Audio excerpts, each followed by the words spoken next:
Seja muito bem-vinda, muito bem-vindo. Eu tenho certeza que você vai ter um tempo maravilhoso enquanto estiver aqui conosco. Falar de Deus, falar de suas promessas, falar do Espírito Santo, de tudo que Jesus fez por nós. Nos traz alegria, nos traz esperança, nos traz vida. Que você seja também tocado por esse amor, tocado profundamente no seu coração, para que o Espírito Santo fale exclusivamente aquilo que você precisa ouvir, para estar mais perto dele. Que você seja forte e corajosa para assumir tudo aquilo que o Senhor tem para a sua vida. Que você faça boas escolhas, que você consuma tudo aquilo que vai edificar, que vai te levar mais próximo de Cristo. Que esse dia seja abençoado e que ele se perpetue a cada dia. Por onde você passar, que você seja luz. Com essa verdade e com um convidado que é tão especial e que se enquadra em tudo isso que eu falei, eu quero dar as boas-vindas ao pastor Paulo Júnior aqui conosco. Seja muito bem-vindo.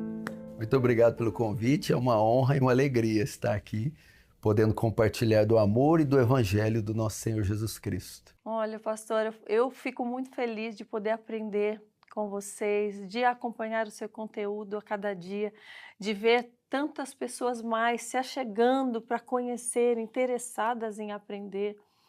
E eu quero ir mais fundo sempre. Eu quero ter uma base sólida, enraizada no verdadeiro evangelho. E por isso que eu me interesso tanto em conhecer a fundo a história de pessoas que são exemplos para mim e para tantas outras. Então eu quero saber desde o comecinho, pastor, como começou a tua vida com Cristo. Sim. Se você veio de uma família que já era cristã, quando você teve a sua primeira experiência. É sempre bom relembrar, né, o dia que nós passamos da morte para a vida, que estávamos perdidos e fomos achados. Essa é a grande história do evangelho. É o resgate de pessoas perdidas, de pessoas mortas. Não o resgate de pessoas boas, é o resgate de pessoas más. E o que Deus viu nessas pessoas? O que Deus viu em mim? Nada, além de pecado. Isso mostra a grandeza do seu amor. É fácil morrer ou amar pessoas boas, como meus 2 filhinhos que eu amo tanto. Mas morrer por pessoas más, morrer por pessoas desconhecidas, esse amor só Deus tem, só Deus possui. E ele mostrou para mim, ele revelou esse amor alguns anos atrás.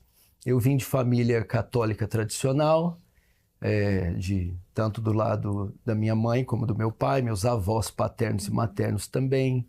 E como todo católico, eu segui, né, o caminho da primeira comunhão, ia às missas, etc.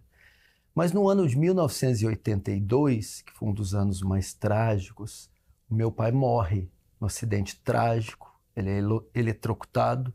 Minha mãe tinha 27 anos na época, mãe de 3 crianças, um de 1 ano, outro de 5, que era eu, e a minha irmã de 6. E minha mãe, nessa época, muito dependente do meu pai, teve um choque, nós todos sofremos muito com a perda dele. E aí começou um processo muito doloroso de uma viúva, praticamente semi-analfabeta, vinda do campo, para criar esses filhos. E nós, com todas as nossas dificuldades, sobrevivendo aquele tempo de governo Sarney, de governo, enfim. Até que um amigo de infância, Alexandre, ele se converte na Igreja Presbiteriana do Brasil. E vai para a igreja, se batiza e cresce ali na graça e no conhecimento. E como éramos amigos de infância e vizinhos, ele começa a me evangelizar. Então, com ele ali, eu aprendi os primeiros conceitos de evangelho, salvação, de inferno e a natureza da fé, da salvação, que não é por obras, é mediante o sacrifício de Cristo. E ele me convida e eu começo a frequentar a presbiteriana. Isso criança Isso ainda? com 13 anos. 13 anos. Aí dos 13 aos 16 eu frequento e tenho boas noções. Uma semente é plantada no meu coração. Só você, da sua Só família. eu da minha família. Contudo, a conversão ainda não tinha acontecido. E como muitos jovens, aos 16 anos eu me desvio, me perco, paro de ir. E aí começa o vale da sombra da morte, o vale escuro da minha vida. E como muitos jovens da minha idade, eu vou conhecer o mundo. Eu vou conhecer as drogas, o álcool e todas aquelas coisas drásticas, né? Que são muito ruins para um jovem. Inclusive, experiências com cocaína, coisas que, né, se não fosse a misericórdia de Deus, eu poderia estar preso ou morto.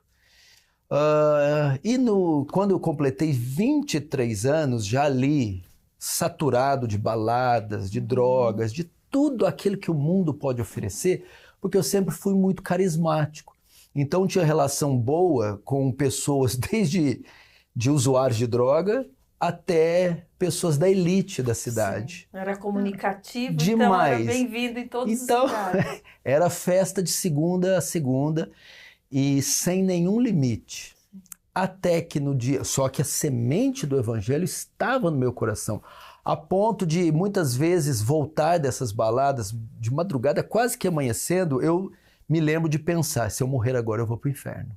Isso eu me lembrava. Isso não te amedrontava? Amedrontava. Ou não? Você fala, que eu não vou pensar depois, eu pensar agora. Sim, era apenas 5 minutos. Depois esse pensamento acabava. É que então, com 23 anos, uma sexta-feira, nós iríamos para uma festa. E eu e um amigo meu, eu me troco e vou passar na casa dele para irmos. Eu chego lá, ele ainda está se trocando, eu estou esperando na sala.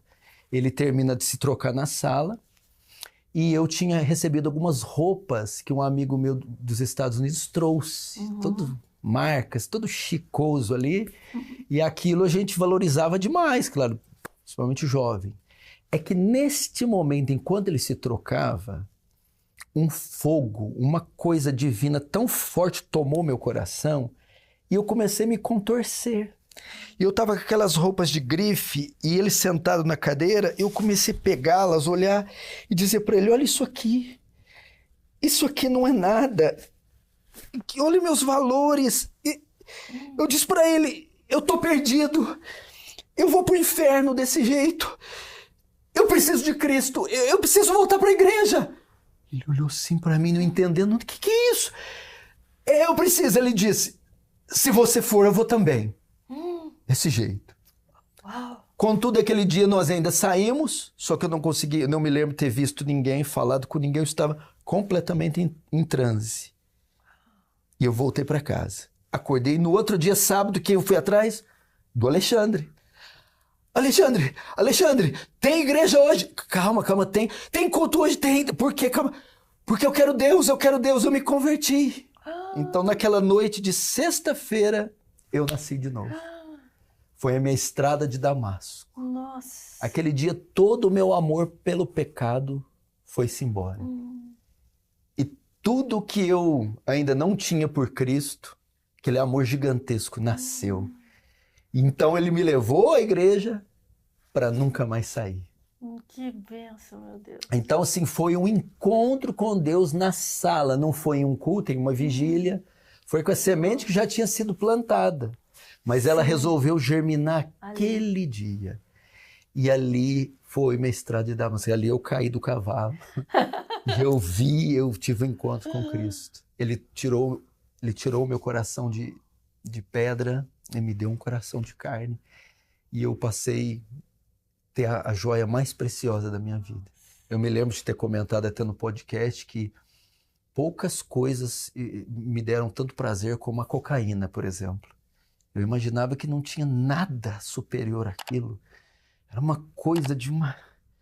Mas quando Cristo me encontrou, quando o Espírito Santo me encheu, meu Deus do céu, eu não precisou ser tomado de mim as drogas. Sim. Eu simplesmente entreguei, porque eu conheci algo muito mais valioso, muito mais prazeroso. Se as pessoas que usam, se as pessoas que estão nesse mundo soubessem o que estamos falando, soubesse o prazer e a paz que Cristo dá, elas não precisariam ter isso arrancado delas, elas entregariam. Sim. Porque essa paz e esse amor só Jesus Cristo pode dar, e Ele me deu. E eu não troco por nada nem por ninguém na terra. Naquele momento você entregou tudo. Tudo, tudo, tudo, tudo. E tem um fato até curioso, e esse eu já nem sempre não conto tanto. Eu queria tanto expressar o meu amor por Cristo, tanto mostrar que eu mudei, porque eu era muito conhecido na cidade, conhecido de forma negativa, que esse meu amigo tinha um irmão que tinha uma estamparia, silk screen. E eu peguei várias roupas minhas e falei, estampa Jesus na frente e atrás. Porque, depois eu te falo, me estampa. E onde eu ia, eu queria ir com Jesus aqui e atrás. E se me perguntarem, eu já aproveito e prego evangelismo. Uau, olha só. E foi isso que aconteceu. Todo mundo olhava, meu apelido era Paulão. Paulão, que isso? Que foi, Jesus? Então, deixa eu te contar. Eu me converti, eu nasci de novo. Cristo, foi maravilhoso. E como que foi a receptividade das pessoas? Primeiro, dos que te conheciam antes, acharam que foi você estava doido, falou, esse daí tomou mais ainda outra droga e virou de vez? Ou compreenderam? Sim, não, no primeiro momento foi de espanto, porque assim, eu mudei da água para o vinho mesmo, foi uma conversão radical. Não foi uma conversão às prestações, não. Simplesmente eu me lembro de no outro dia eu ficar trancado no quarto e ler Apocalipse inteiro. Foi bem Apocalipse, não sei por quê. E, já começa com uma promessa, você já quero saber desde que promessa é essa, depois eu vou. E com o passar do tempo, muitos foram até a igreja que eu estava. Uau. Muitos foram levados pelo testemunho. E seus familiares, sua mãe, seus irmãos? Os meus familiares, eles pularam de alegria, então, porque sabiam dos meus excessos. Sim. E nenhuma mãe se agrada com isso, nenhum irmão. E quando eles viram que eu me converti verdadeiramente, eles ficaram muito felizes. A minha mãe hoje, por exemplo, saber quem eu era e ver o filho dela pregando o evangelho, não tem coisa mais realizadora para eles. Então hoje eles me admiram, me amam muito e inclusive minha mãe está comigo em nossa igreja. Oh, que bom. Então foi realmente assim, foi maravilhoso, foi maravilhoso. Eu tive perto da morte várias vezes por causa dos ambientes que eu estava. Eu tive muitos problemas com depressão, porque, na verdade, o pecado, ele não te dá o que ele promete. Ele é enganoso. Ele tem uma capa prazerosa, mas o conteúdo dele é veneno. Então, a droga e a balada, ou essa dupla identidade que a gente tem no mundo... Vai enganando só, né? Sim, só vai postergando. Só. E você chegar em casa e colocar o travesseiro às 6 da manhã, cheio de depressão. Essa que é a verdade. Então, o Evangelho me libertou de tudo isso. Então, para quem está ouvindo, Romanos 1,16, não me envergonhe do Evangelho, pois ele é o poder de Deus para a salvação de todo aquele que crê. Por isso, a ênfase do meu ministério, eu sou um evangelista. A pregação do evangelho, é levar o evangelho aos perdidos, aos pecadores. A minha paixão é ver pecadores se entregando ao Senhor Jesus. Sim. É uma maravilha, porque o que nós temos de mais valioso para dar para as pessoas? Eu gostaria de matar a fome de muita gente, dar teto para muita gente.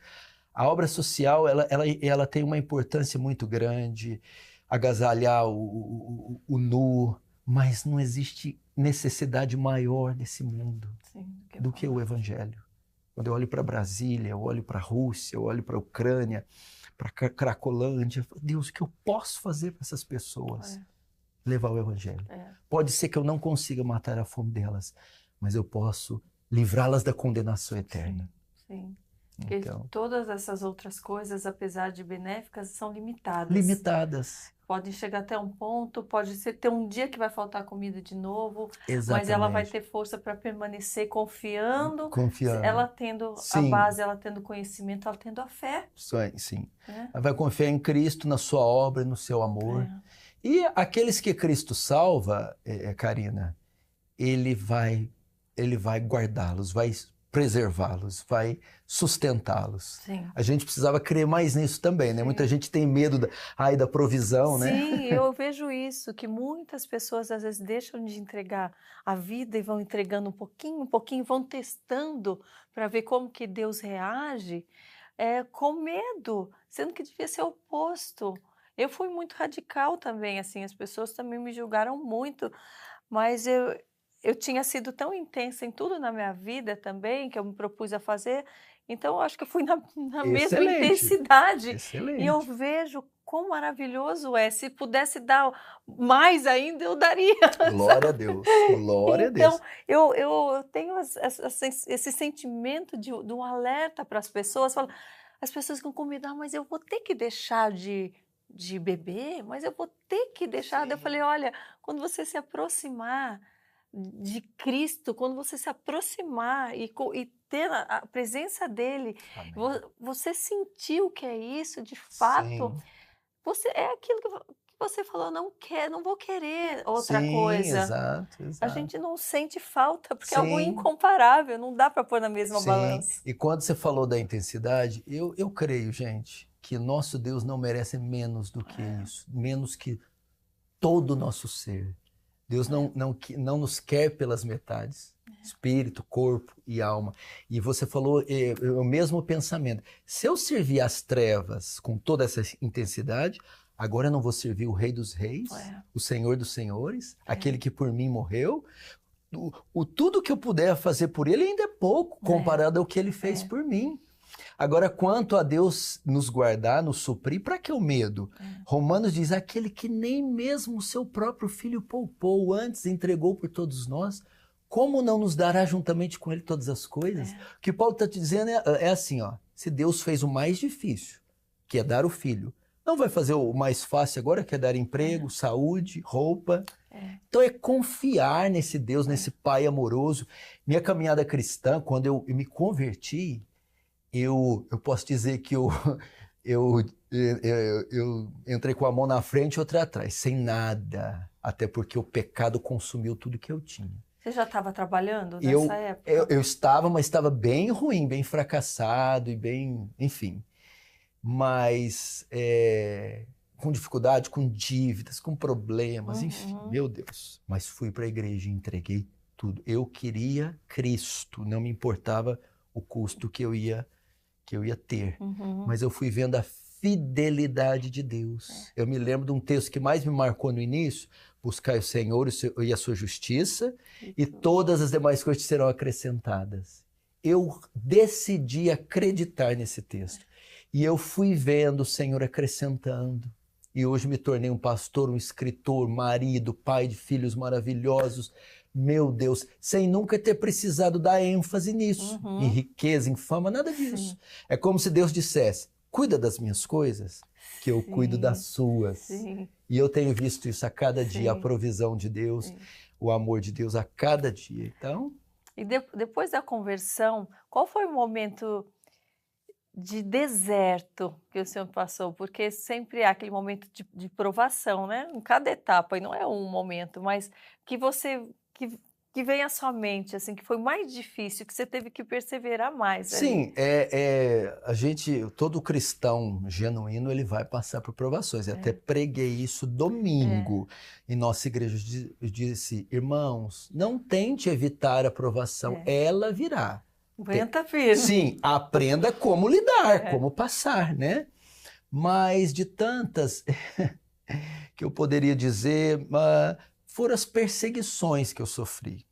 E até é interessante falar um pouco disso, porque quem me conhece e me segue sabe que eu tenho uma veia mais enérgica, né?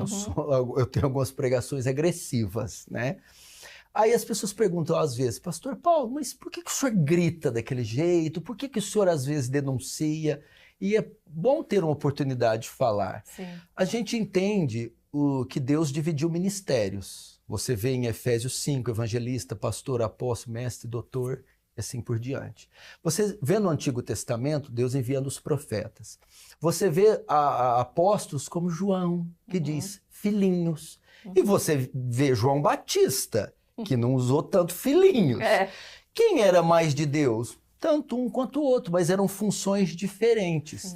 Então, Deus levantou João Batista porque estava vendo ali na época uma hipocrisia, uma religiosidade morta, né? E ele levantou João Batista para denunciar. Uhum.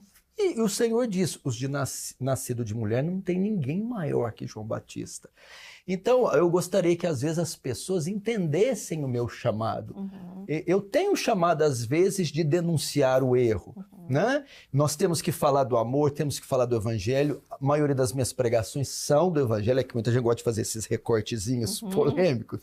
Mas às vezes o Senhor me leva a denunciar o pecado, a denunciar os excessos, que você sabe muito bem que tem, né? Muita gente que aproveita da fé dos incautos, dos humildes. E isso, às vezes, vai gerar um pouco de perseguição. Então, teve momentos assim na minha vida que essas perseguições, elas machucam, porque você é caluniado, você é chamado do que você não fez. E nessas horas, só o Senhor Jesus para nos amparar.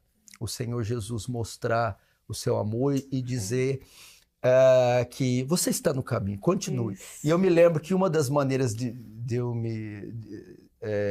lidar com isso, em momentos que eu estava bem abatido, foi quando eu conheci o Dr. Joel Bick, que, segundo Paul Washer, é o último puritano. É uma gracinha esse homem.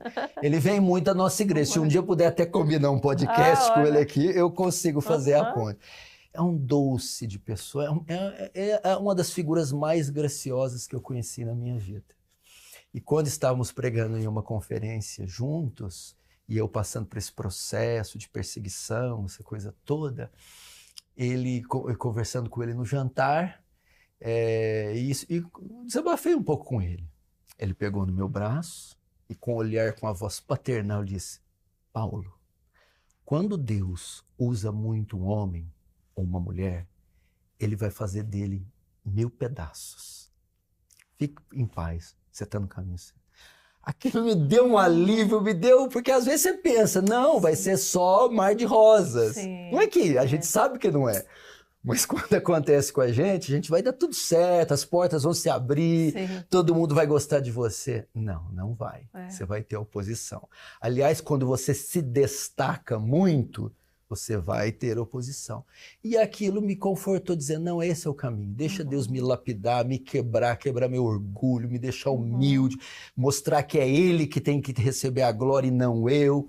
Então, isso tudo serviu para me purificar. Amém. Então, você também, com certeza, por ter tido tanto destaque, tanto antes como agora, e tá levando, assim, multidões para a fé, com certeza também tem algum tipo de retaliação, né? Com certeza. Chama atenção também Mas é o que o senhor falou, a importância da gente ter intimidade de fato, não estar ali só de aparência, não estar ali só porque é uma vitrine, porque é a rede social, ou porque dá o Ibope. Quando a gente realmente tem uma intimidade, o Senhor, Ele nos conforta e Ele nos ensina o que Ele quer para aquele momento. Eu tive momentos que Ele falou, olha, fica em silêncio agora. Teve momentos que Ele falou, não, mesmo todo mundo jogando pedra e falando, você vai falar. E Ele me deu força e ânimo para eu falar e continuar falando. Bloqueei comentários, porque eu falo, mesmo que queiram jogar pedras, vão ter que continuar ouvindo. Então, o Senhor, Ele vai nos lapidando e direcionando para cada momento. E Ele falava para mim também, você vai continuar. Amém. Não, você está certa. Então, é essa paz que Ele nos dá no secreto que faz a gente permanecer. E os testemunhos também, né? Sim, e com certeza também deve ter mostrado isso para você, porque isso também é para provar onde está o nosso coração. Se está de fato nele, se a gente vai continuar ou desistir pelo que estão falando. Sim, ou vai mudar a mensagem, porque eu tenho pessoas conhecidas assim que vieram do mundo artístico também e começaram a falar do evangelho e falar, ai, estou perdendo seguidor, não está dando, não estou sendo bem recebida, eu acho que não é isso. Eu falo, você tem no seu íntimo a certeza que a tua missão é essa, então não Amém. importa. E comigo foi assim, no começo eu perdi muito seguidor, eu perdi muito. As pessoas antes que vinham elogiar começaram a falar mal, ah, tá doida, tá isso, tá aquilo. A imprensa que eu era amada por todos eles, só deram notícias ruins. E o que aconteceu? Eu permaneci e as pessoas foram se achegando.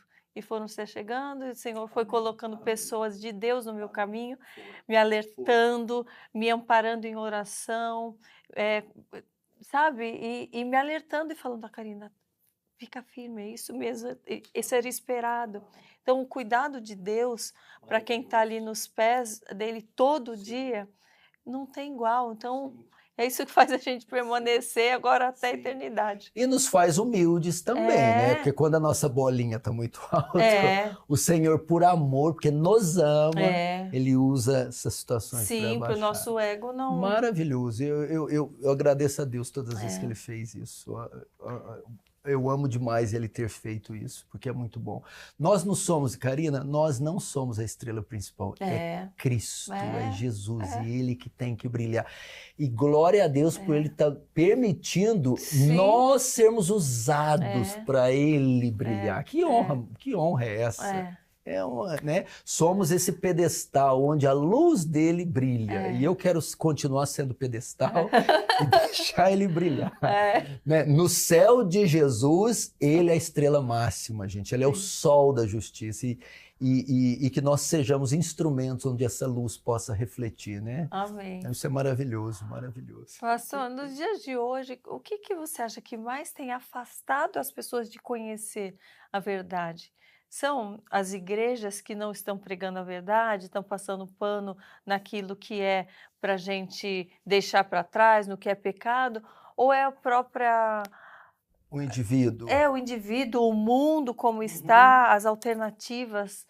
Eu vou dizer o que eu penso, e é o mal de várias gerações. O problema da igreja em conhecer a Deus está no seu analfabetismo bíblico. Infelizmente, nós vivemos em um país que culturalmente não é dado a leitura, para começar. Uhum. Enquanto o europeu lê 4 livros por mês, mais ou menos, 3, 4, o brasileiro vai ler média de 3, 4 por ano. Olha, Então, e olhe lá, né? e olhe lá. Então ele transfere isso para a Bíblia. Então não há como se aproximar de Deus ou crescer no conhecimento de Deus a parte da Bíblia. E nós vivemos também num momento onde muitas igrejas não estimulam o ensino da Bíblia. Então, se você notar, né, nós tivemos alguns governos no passado que ficaram muito tempo no poder. Qual foi a causa? Foram governos que não investiram na educação. Então, um povo sem conhecimento não pode se defender. Veio o advento das mídias sociais e o conhecimento começou a ser propagado e as pessoas começaram a ter acesso à verdade. O que aconteceu? Os olhos se abriram e elas então se livraram e você sabe toda a história. Assim também, eu acredito com o erro. Você tem uma propagação de teologias e de igrejas que não estimulam o conhecimento para que assim continuem nas garras do engano. A partir do momento que a leitura e o conhecimento é estimulado, os olhos vão se abrir e essas pessoas vão enxergar a verdade. Então, o que nós temos que fazer, incentivar, é que a igreja brasileira volte-se para a Escritura. Oséias 4,6, o meu povo se perde por falta de conhecimento. Jesus disse, errai e não conhecer as Escrituras nem o poder de Deus. Isso no que diz respeito ao engano religioso. Agora, aqueles que não são enganados, são crentes verdadeiros, estão em igrejas verdadeiras, mas têm uma vida cristã também sofrível, uma comunhão rasa, eu digo mesmo para esses, né? Salmo 50, Deus vai repreender Israel e vai falar assim, pensava que eu era como tu? Vocês estão pensando que eu sou como vocês? Eu não sou. Eu sou Deus de uma grandeza, de um poder, e às vezes a nossa fé e a nossa vida cristã é limitada por falta de conhecimento de Deus, dos atributos, da grandeza, misericórdia, soberania, graça, amor, poder, de conhecer o Evangelho. As pessoas, Jesus morreu na cruz. Não, calma. Jesus era Deus. Jesus desceu, se fez carne, despojou da sua glória. Jesus sofreu como um homem foi tentado. Jesus se fez pecado na cruz. Jesus foi esmagado. Isso vai me dar um temor, vai me dar um amor, vai me dar... Eu vou caminhar em santidade. Que mais? As pessoas hoje eu vejo que tropeçam na menor das adversidades, não sabem lidar, tem uma doença com o filho, calma, ou bateu um carro, ou um ladrão assaltou, e elas se desesperam. Falta de conhecimento da doutrina do sofrimento. Jesus diz, no mundo tereis aflições. Vamos ver Sadraque, Mesaque e Abednego. O Senhor não impediu eles de ir para a fornalha. Mas entrou com eles, deu a mão para eles, caminhou com eles. Quando você tem essa compreensão, você não é enganado pela heresia e também você é privado de uma vida superficial. Davi falava assim, ó, imagina o Salmo 139, ele está falando ali de vários atributos. Tu me conheceste de maneira informe no ventre da minha mãe, quando eu era feito. Aí depois ele vai terminar assim, tal sabedoria para mim é grandiosíssima, tão elevada que eu não possa alcançar. Ele ficou estupefato. Paulo, quando vai descrever a soberania de Deus em Romanos 8, 9, 10, chega no 11. Ó, profundidade das riquezas, tanto da sabedoria como do conhecimento de Deus.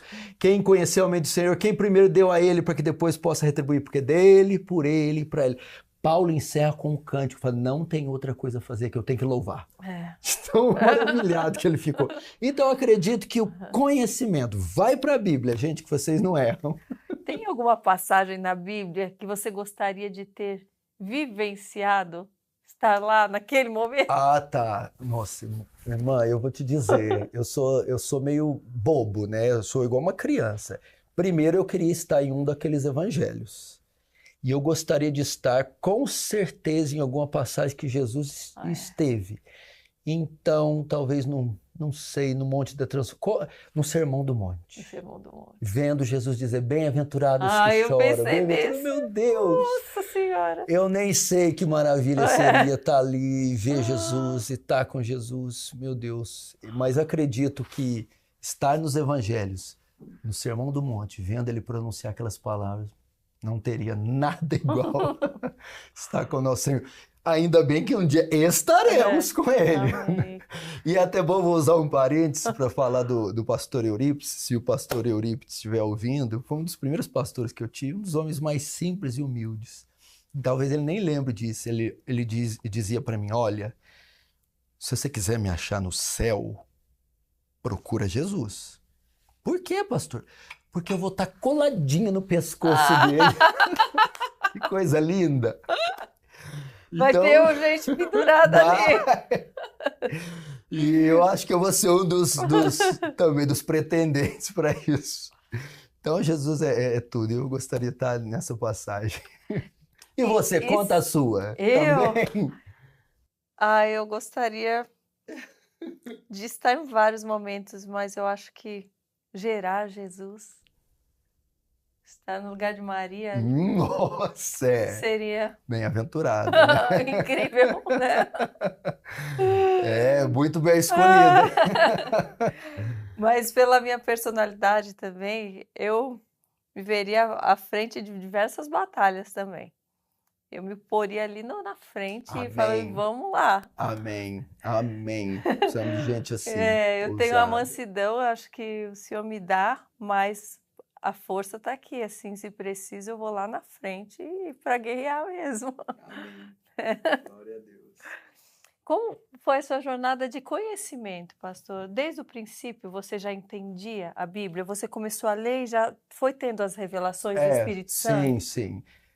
Isso é uma doutrina muito interessante, que é a doutrina da iluminação. Quando um ímpio lê a Escritura, às vezes ele não vê nada mais que palavras, um embaralhar de coisas. Tanto é que dificilmente o ímpio, ele crê ou ele entende só lendo. Mas após a conversão, nós recebemos o Espírito Santo. E Deus mais uma vez mostra o seu amor, né? Ele escolhe habitar dentro de nós. E o Espírito Santo faz o quê? Ele ilumina as Escrituras. Com certeza você já deve ter lido textos que queimou no seu coração, ou textos que se misturaram com suas lágrimas enquanto você lia. Sim. E você, às vezes, nem entendia porque aquilo falava tanto. Sim. É o que o Senhor fez comigo. Eu, claro, tem textos muito difíceis que requerem estudo, o grego, o hebraico, mas alguns textos, principalmente os do Evangelho, eu me lembro de ler no meu quarto várias vezes, e eu não tenho mais essa Bíblia, infelizmente. Muitas páginas estavam enrugadas com as minhas lágrimas. O entendimento que o Senhor foi me dando de certos textos, de certas passagens, foi ali bem no início. Então eu comecei lendo, orando, e alguns textos mais simples, já entendendo que o Espírito Santo ilumina qualquer pequenino, qualquer, mesmo quem não tem escolaridade, o Espírito Santo vai dar entendimento da palavra. Aí, com o passar do tempo, eu fui vendo que eu tinha um chamado para pregar. Então, aí, óbvio, eu tinha que me preparar. E esse chamado, como você foi identificando? Que muita gente fica com medo no começo. Eu não sei qual é o meu chamado, se é para uma coisa, se é para outra. Eu vou dizer o que os teólogos ensinam e como foi na minha vida. Para a gente identificar um chamado, existem 2 tipos de chamado. É o chamado interno e o chamado externo. O chamado interno é quando nós temos uma forte inclinação para alguma área da igreja. Somos tomados de um desejo. Se é evangelismo, nós somos tomados de um desejo de testemunhar, de pregar para as almas. Se é de diaconia, diáconos, somos tomados de um desejo de servir, ficar na portaria, ajudar a limpar, manutenção. Se é da pregação, temos uma forte inclinação para ensinar, explicar. E eu me lembro, esse é o primeiro, depois eu conto do meu chamado. E o segundo é o chamado externo. Por quê? Como eu sei que aquilo não é só emoção, fogo de palha. O chamado interno é confirmado pelo externo. O quê? A igreja onde eu estou, ela confirma aqueles dons. Ela diz assim para mim, se eu tenho chamado a pregação, pessoas ao meu redor, a congregação, bem como a liderança, diz, você tem vocação para isso. Você abriu um culto, fez uma oração, você leva jeito. Outro começa a te chamar de pastor. E quando você tem a oportunidade, toda a igreja, ela sente paz, ela concorda, ela confirma. E aí a coroação vem com a liderança. Então sempre isso, chamado interno. Então você pensa, mas eu não queria esse ministério, eu queria esse. Calma, o Senhor não vai te dar aquilo que você não deseja. O ministério, a vocação é identificada pelo desejo. Você terá um forte desejo de fazer algo. Então Deus vai te usar naquele algo. E aí vem a igreja, a sua liderança e confirma. Comigo foi assim. Quando os pastores pregavam, eu tinha vontade de tomar o microfone da mão deles e falar, até que um dia eu tive a oportunidade. Então o desejo e a oportunidade. E quando eu tive, eles olharam assim, esse jovem leva jeito. E começaram a me experimentar. E aí eu ingressei no ministério da pregação. Então, chamado interno, desejo e o chamado externo, a igreja. Aí vem outra pergunta. As pessoas podem ter mais de um chamado? Sim, claro, com certeza. Mais de um dom? Sim, pode ter mais dons. E eu me lembro que ao mesmo tempo também eu tinha uma vocação muito grande para almas. Eu lia muito biografia de missionários, de evangelistas, e eu queria tanto falar pessoalmente, assim, boca a boca, quanto no púlpito, falar da cruz, chamar as pessoas à conversão. Então, a gente pode ter mais de um chamado também. Teve algum momento em que você se viu já fazendo aquilo que você havia sido chamado e se julgando ou sendo julgado por outros? Que não estava bem feito, ou você achando que poderia ter feito melhor, ou que tinha que estudar mais. Sim. Aí no começo a gente tropeça um pouco, né? A gente vai mais com a emoção, a gente não está tão preparado, né? E assim, né? Se você notar, os discípulos deram tanta cabeçada. Pedro então afundou nas águas, Pedro falou, cortou a orelha do soldado. Então todos nós temos o nosso início de Pedro, precipitados, afoitos. Ama tanto o mestre que quer matar pelo mestre. Pedro, embainha a espada, né, tal. E então eu tive meus tropeços. No início falei coisas precipitadas, me equivoquei em alguns pontos nas doutrinas, mas caindo, levantando, apanhando, você aprende, né? E aí logo eu ingressei na teologia reformada, né? Deus foi tão gracioso comigo, meus primeiros anos de convertido, esse aqui eu nunca falei, a primeira vez que eu estou falando, uma vizinha já havia se convertido. E essa vizinha ficou sabendo que eu me converti. E crente, quando sabe que amigos se convertem, é uma alegria. E ela me deu uma fita cassete na época, videocassete, né? Daquele pregador chamado Josué Irion, que falava da Disney e Nintendo. E nessa pregação dele, ele cita alguns homens de Deus. Ele cita David Brainerd, Martin Lutero, ele cita John Wesley, ele cita John Knox. Ele diz, compre seus livros, vai mudar a sua vida. Então eu vi isso. E eu lembro de ter acabado de ouvir, corri para a livraria para ver se achava esses livros. E eu encontrei e fui lendo as biografias. Só que essas biografias falavam mais só da piedade, não falavam muito da teologia. Da oração deles, do jejum deles, do amor pelas almas. Eu ficava encantado, John Knox falando, dá-me as almas da Escócia, senão eu morro. Eu falei, meu Deus, que é isso? Eu nunca ouvi isso, que coisa linda. O David Brainerd, que evangelizava na selva os índios, ele falava, tenho necessidade de comer e de dormir, mas contanto que me dê almas, viverei. Meu Deus, que coisa mais linda. E jejuava e orava mais de 2 horas. Eu imaginava, eu não acreditava que era possível orar mais de meia hora, por exemplo. Esse homem falando que orava 2 horas na selva. Então fui tendo contato com essas coisas gloriosas. E aí um dia que me marcou, ele escreveu um diário, e ele escreveu assim no diário dele, do David Brainerd. 14 de agosto, completo 24 anos hoje. Me entristece muito saber que vivi tão pouco para a glória de Deus. Meu Deus, que é isso? Eu acho uma coisa tão elevada. E aí outra coisa que me marcou na biografia dele, ele queria muito ganhar as almas.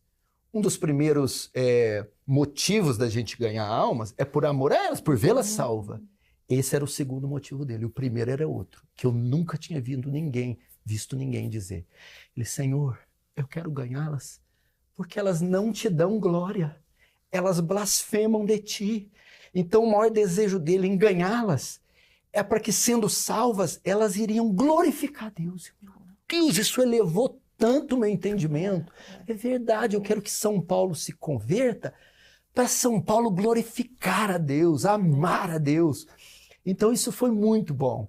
E passado o tempo, eu fui aprendendo a teologia deles, eu vi que eles eram reformados, eles eram calvinistas, e aí eu fui ingressando na teologia reformada, que hoje é defendida pelo Hernandes, pelo Paul Washer, pelo Augustus, Nicodemos e tal. Quais foram os pontos que te trouxeram mais luz a partir desse momento de que você não compreendia e passou a compreender? O que eu mais gostei foi, o que me deu mais luz foi a soberania de Deus.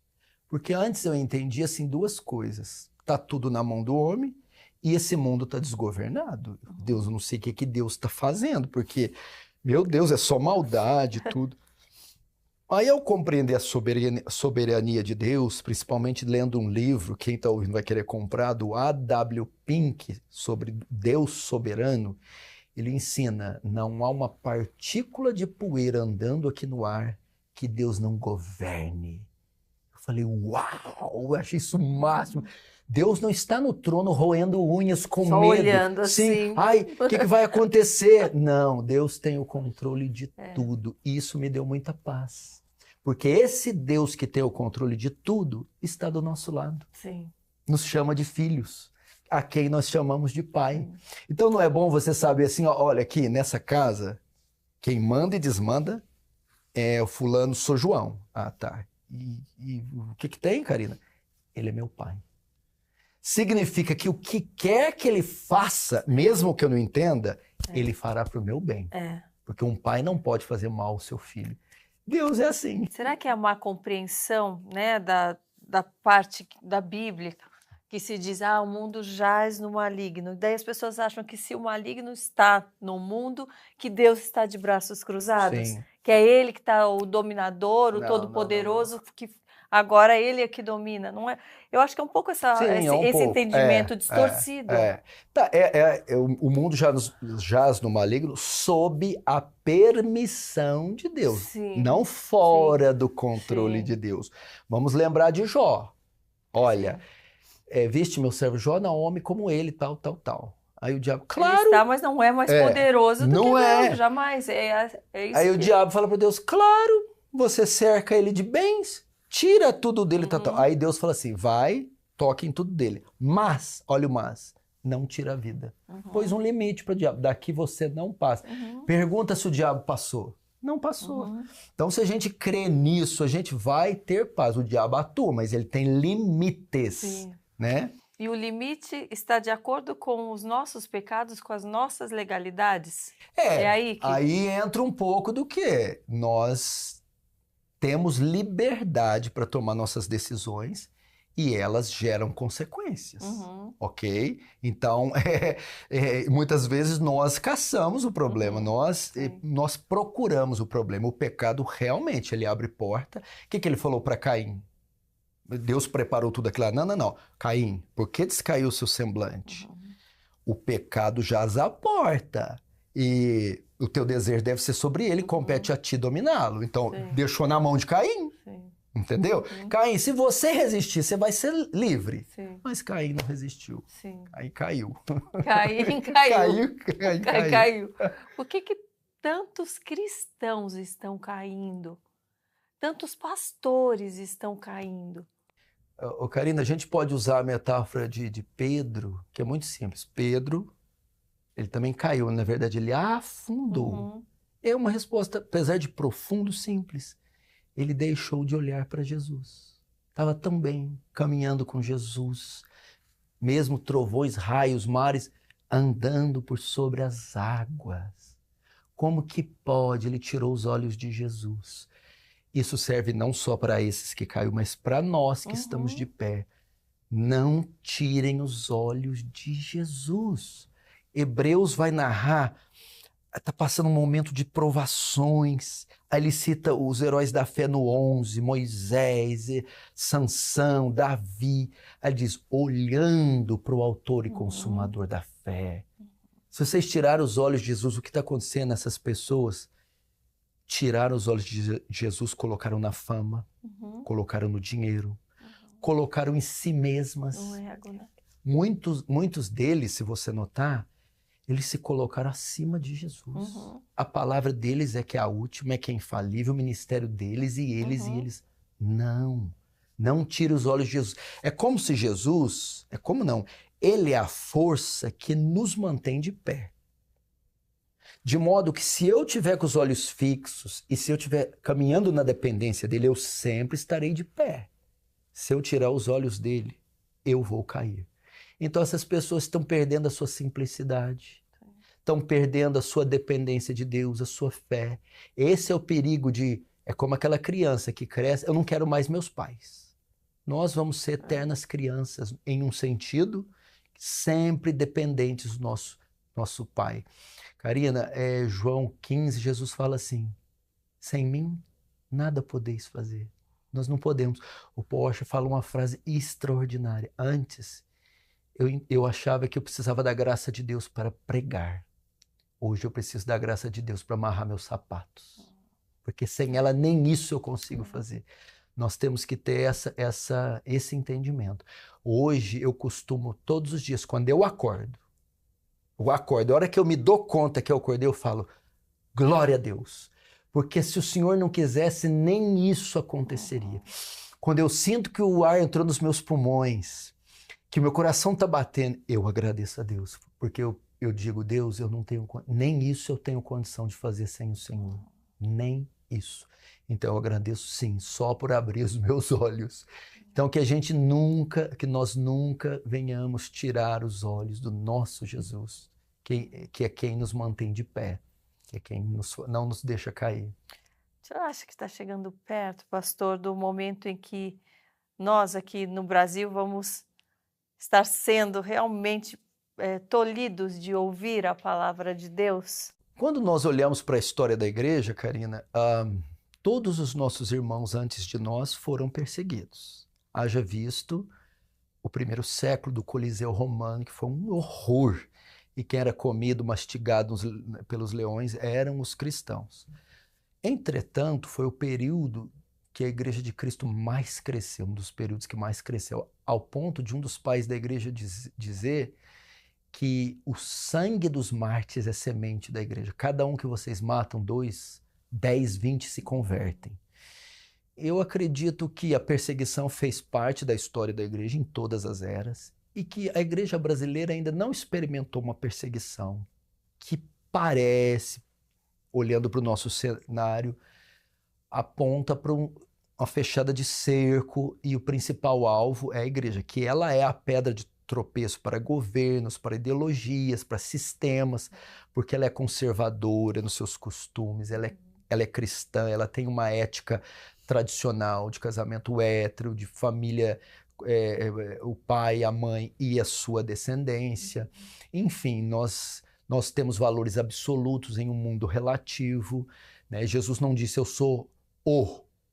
Eu não disse eu sou um de muitos caminhos, artigo indefinido. Ele usou artigo definido, eu sou o único caminho. Então eu acredito que pode haver sim. Pode haver, por juízo de uma igreja que confiou demais em homens e postou todas as suas fichas, claro, temos o direito de votar e devemos votar segundo a nossa consciência, aquele candidato que mais tem os padrões bíblicos, mas não podemos colocar nele o que só pode ser colocado em Deus. Pode ser por isso? Pode ser um juízo pelo pecado? Pode. Mas temos que sempre olhar para o lado bom. Pode ser que isso aconteça e temos todos os motivos e todos os artifícios ao nosso redor apontando para isso. Mas isso tem um poder purificador. Por exemplo, tem o poder de unir. Nós vivemos em um país de uma igreja dividida. Gente que não dialoga com gente por causa de pontinho secundário. Um crê na língua, outro não. Ponto secundário. Não faz diferença. Um batiza por aspersão, outro por imersão. Ponto secundário. Um gosta de um louvor cantado, gritado, com lágrimas. Outro é só um órgão e se briga por causa disso. Bobagem. Você briga por assuntos fundamentais, tipo a divindade de Cristo, a trindade. Isso não negocia. A Bíblia, se ela é inerrante ou não. Mas questões secundárias, que mais? Quando a igreja está relaxada, dormindo, quando ela está mole, não prega, não faz mais nada. A perseguição tem a capacidade de mexer nisso. Quando ela está mundana, ela está enamorada do mundo, ela está com amantes, ela está cheia de amantezinhos. Vem a perseguição e purifica dos ídolos. Vem a perseguição e une, e tira essas diferenciazinhas bobas. Vem a perseguição e traz avivamento. Avivamento, o Espírito derramado numa alta medida. Porque Jesus falou assim, olha que texto lindo. Não tem mais quem mata o corpo. Governos, homens, demônios, só podem tocar no nosso corpo, mas não podem tocar na nossa alma. Colossenses 3 diz que a nossa alma, a nossa vida está oculta com Cristo, está escondida. Eu me lembro de um pai da igreja dizendo isso, sendo trazido à frente de um imperador e dizendo assim, por causa da sua fé, todos os seus bens estão confiscados e você vai perder tudo. Ele respondeu para o imperador, meus bens? É impossível você pegar eles estão no céu, meu tesouro está no céu, você não pode alcançar. O imperador ficou mais bravo, então vou te isolar, te mandar para uma ilha, você vai ficar sozinho, preso. Sozinho? Não, ele prometeu, nunca te deixarei, nunca te desampararei. Eu jamais vou ficar sozinho. Por fim, esse homem ficou irado. Guardas, matem esse homem. Matar a mim? Faz 38 anos que eu morri para o mundo e o mundo para mim. A vida que vivo agora, vivo na fé do Filho de Deus que morreu por mim. Não tem como. Então não tem como. Então assim, vai ter os benefícios da purificação e de um grande avivamento. O inimigo, o diabo pensa que ele vai ganhar fazendo isso. Ele não vai. É igual um ferreiro, tá batendo no ferro, bate, bate, bate. Não sabe que está formando uma grande espada, um grande instrumento. Talvez se apanharmos muito, nos tornaremos grandes instrumentos na mão de Deus. Tem alguém específico desses, grandes pregadores, avivalistas, que você gostaria de ter conhecido? Olha, eu fico encantado com muitos. Eu fico encantado com João Calvino, eu fico encantado com George Whitefield, Charles Spurgeon. Os puritanos, tem muitos que eu gostaria, mas em especial Jonathan Edwards. Jonathan Edwards, ele conseguia o que eu vejo que que ao meu ver é o mais difícil de conseguirmos. Muito conhecimento, muita teologia, boa teologia e muito poder, muita graça, muita lágrima, muita paixão. Ele conseguiu unir os dois. Antes de pregar, por exemplo, o sermão Pecadores nas mãos de um Deus irado, eles dizem que o sermão foi tão impactante que as pessoas se agarravam nas colunas, pensando que o juízo final tinha chegado. Imagina, eles falaram, o chão vai se abrir. Então foi um sermão com tanto poder, e o biógrafo diz que antes do sermão, 3 dias e 3 noites, ele não dormiu, não comeu e não bebeu. Ele jejuou 3 dias e 3 noites, rogando, Deus me dá a Nova Inglaterra. Então, assim, esse homem eu gostaria de demais ter visto ele pregar, ter conversado com ele. Ele foi responsável por o grande despertamento da Nova Inglaterra. Bares se fecharam, prostituição diminuiu, teve uma mudança social por causa dos sermões, do impacto da pregação dele, e milhares vieram a Cristo. Então, assim, uma coisa extraordinária, estupenda, e até hoje a gente fala, fazem quase 300 anos do sermão, até hoje se comenta desse homem, desse sermão. Então esse, com certeza, seria um dos que eu gostaria. Tem algum que você presenciou que mais te impactou? Tem pela internet, né? Assim, teria vários, né? Estão dentre os sermões que eu mais... os melhores sermões dos 3 sermões dos melhores que eu ouvi na minha vida, um tá vivo, que foi um sermão do Paul Washer, pregando na igreja de John MacArthur. Somos embaixadores por Cristo. Que coisa impactante.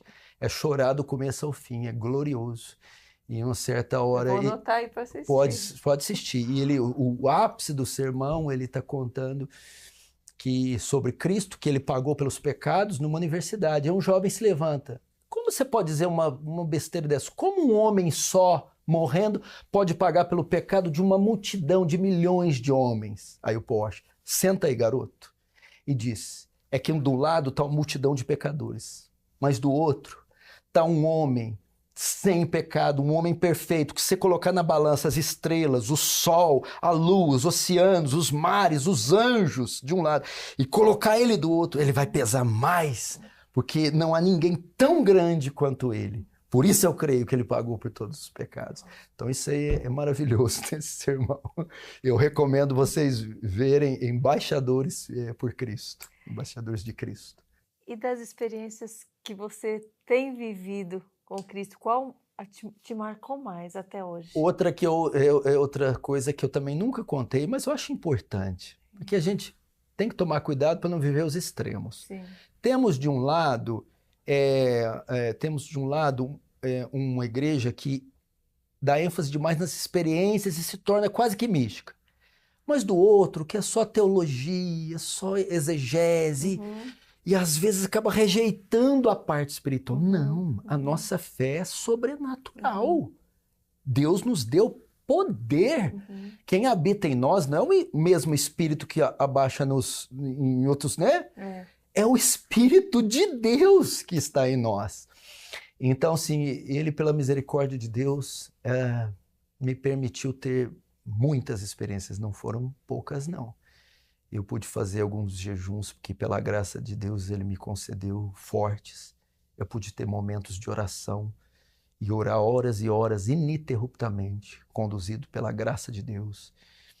Eu me lembro que fiz, por exemplo, uma das experiências assim, eu fiz um voto de orar 4 horas por dia durante alguns dias. 4 horas ininterruptas. Eu fiz. E um dia eu tinha um compromisso muito grande no centro, assim, eu tinha umas contas para pagar e eu fiz isso após orar. Mas esse dia eu fui tão visitado por Deus que eu terminei e fui.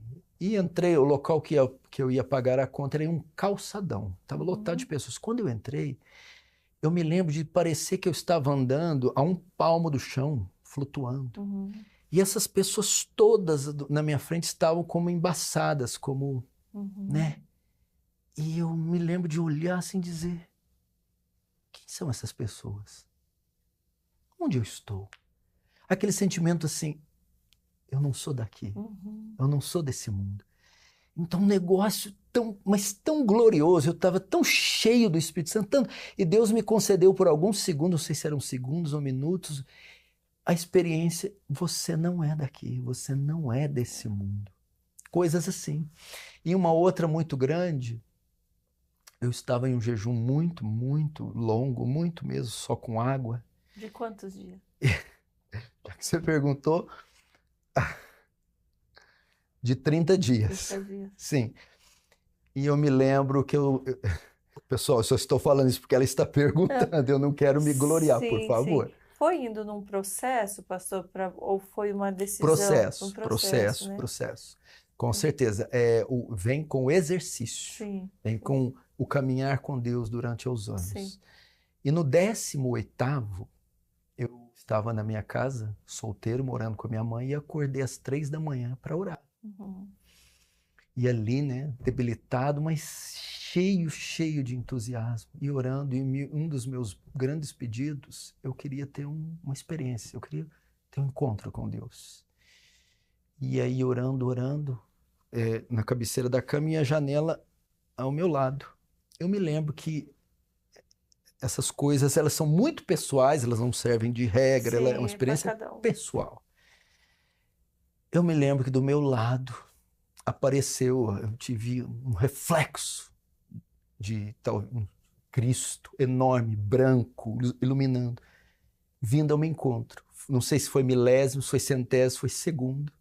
E foi tão impactante que eu virei o rosto e disse, eu não estou preparado.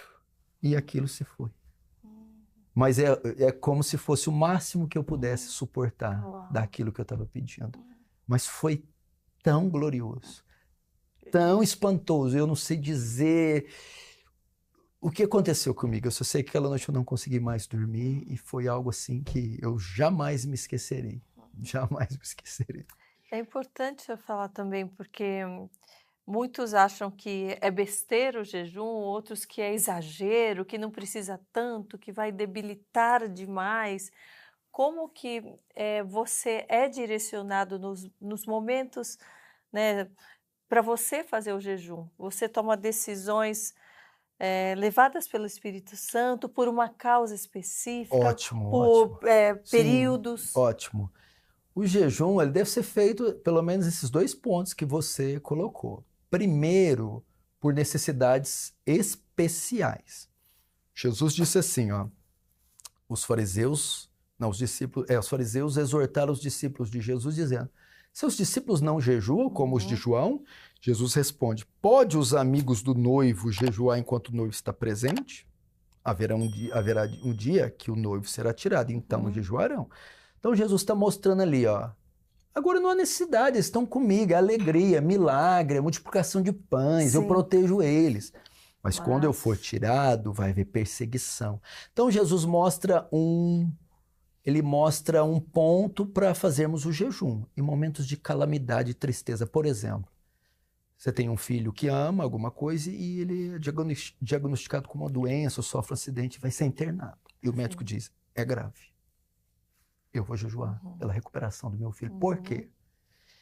Eu estou quebrantado, eu estou triste com aquela situação interna.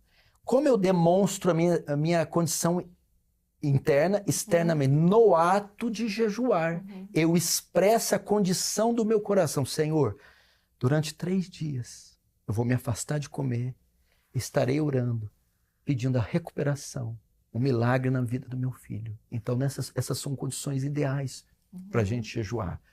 Ou períodos que você resolve fazer um voto. Agora você falou do Espírito Santo. Quando o Espírito Santo te inclina e fala, Karina, eu quero te chamar para uma intimidade maior. Pega uma semana aí, tira um alimento ou 2, ou um período e tal. Afasta das mídias sociais, me busca na madrugada. Então esse jejum ele é muito propício. Então ele tanto foi uma causa pontual ali, triste, como uma inclinação do Espírito Santo. Ele vai te chamar. e você vai fazer. E aí o que temos que fazer? Atender a voz dele, quando ele falar conosco. Então, isso é excelente. E o jejum também, se você notar, o que ele faz? Ele enfraquece o corpo, a carne. Aquele senso de imponência nosso é abatido, o orgulho é abatido. E se você notar, dependendo do jejum, o seu corpo ele fica semelhante ao corpo quando a gente está doente. Você fica fraco, indisposto. E o sentimento que dá é de debilidade, só que ao mesmo tempo de dependência de Deus. Sabe quando você está mal e fala, Senhor, me ajuda, me socorre, Senhor. O jejum traz isso, essa dependência, essa fragilidade. Isso é bom. E assim, eu vejo que se jejua pouco hoje. O pessoal hoje, eu falo assim, os cristãos hoje estão tão envolvidos assim com prazeres, com coisas. Comer é de Deus. Paulo fala, quer comais, quer bebais? Fazer tudo para come para a glória de Deus, ótimo. Faz um passeio, praia, pizza, mas temos que ter períodos de solenidade, de choro, de pranto, né? Eu vi até um post seu na internet falando sobre isso, da falta, né, da igreja que está perdendo essa solenidade, por conta de falar que tudo é religiosidade. Isso. Então, vamos tirar toda a religiosidade. Não. Daí acaba ficando quase que se não tivesse nenhuma doutrina, nenhuma regra, nada, como se tudo fosse superficial, supérfluo. Ele é nosso pai, mas eu trato meu pai de qualquer jeito, então eu também não preciso chegar a ele, mas quando a gente ama e a gente sabe que, que o nosso pai está acima de nós, a gente tem uma forma diferente de se achegar. Sim. Por exemplo, posso contar um testemunho de um pastor pentecostal, e é bom que eu tenho esse espaço para falar, né? Algumas pessoas dizem, pastor, o senhor tem algum problema com pentecostais? O senhor, como alguém disse aí, o senhor odeia pentecostais? Eu amo os pentecostais. Eu vou te dizer, dentre as pessoas mais piedosas que eu já conheci na minha vida, estão os pentecostais. Eu já conheci pentecostais, homens de oração, conhecedores profundas das escrituras, homens íntegros e retos. Então, assim, eu vejo o serviço e eu vejo o valor que tem a igreja pentecostal, os cristãos pentecostais, para o nosso país. E um desses, para você ter uma ideia, me contou uma experiência, que às vezes Deus acordava ele para orar de madrugada. E às vezes ele colocava o seu melhor terno, gravata, o melhor sapato e prostrava diante de Deus. A maioria que eu vi pode pensar que é besteira.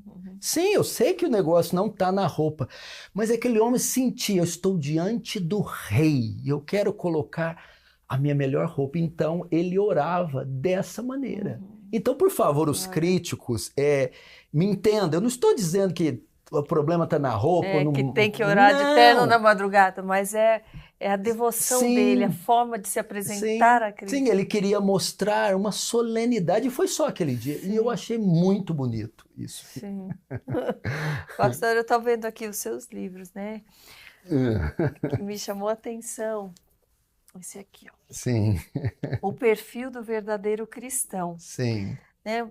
Qual é o perfil do verdadeiro cristão? Como deve ser? Sim, sim. Né?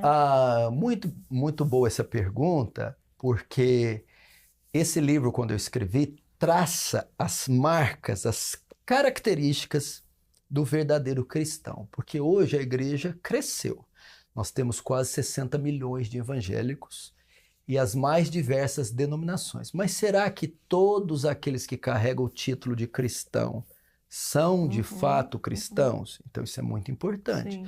Precisamos fazer uma avaliação à luz da Escritura. Então o livro foi escrito tanto para aquele que já ficar em paz, confirmar, graças a Deus, como para aquele que professa só uma fé nominal, só dos lábios, ele então resolver a sua vida. Sim. Então eu usei aí o Sermão do Monte e as bem-aventuranças. Jesus dá 8 bem-aventuranças, cada uma delas. Bem-aventurados os pobres de espírito, os limpos de coração, os mansos, os misericordiosos. O que são essas bem-aventuranças? Marcas, características do verdadeiro salvo. Porque o que é salvação? Também expliquei isso no podcast do Vilela. As pessoas dizem, eu sou salvo, sou crente. Por quê? Eu me batizei. Tá, querido, mas essa não é a doutrina da garantia da salvação. Você é salvo? Sou. Ah, porque eu tomo ceia. Tá, é interessante, nós devemos praticar isso, mas não é garantia. Ah, porque eu tenho dons, falo em língua, profetizo, também não. Tanto é que Jesus vai dizer, né? No último dia, eu falei, profetizei, fiz milagre em teu nome. Mas não te conheço. Sim, mas qual é a garantia? É que houve regeneração, que está em Cristo, nova criatura é. As coisas velhas passaram e tudo se fez novo. É o metanoia, arrependimento. É o que ele respondeu para Nicodemos. Nicodemos, quem não nascer de novo da água do Espírito não pode entrar no reino. Quando fala nascer de água e Espírito, Karina, fala que a conversão não é a adesão. Ah, eu acho que eu vou me tornar muçulmana. Não, espírita. Não, católico. Ah, vou me aderir a essa aqui. Não. Ele passou por uma experiência transformadora, sobrenatural. O coração de pedra foi tirado e foi colocado de carne. O que está acontecendo nas igrejas hoje? Eles estão deixando de lado, esquecendo a transcendência da conversão, a sobrenaturalidade da conversão. Ela é uma obra operada pelo poder do Espírito Santo. Não é só trocar a roupa, não é só ir lá e frequentar. Eu tenho que ser atropelado pela jamanta do Espírito Santo. Eu tenho que nascer de novo. Eu expliquei lá, é uma lagarta cilíndrica, rastejante, asquerosa, que entrou num casulo e saiu um inseto lindo, colorido, com asas, uma borboleta. Assim é o crente. Ele era sujo, vil, pecador, profano e se tornou uma nova criatura. E como eu sei que eu fui transformado por esse grande poder? As bem-aventuranças. Ele é misericordioso. Como assim?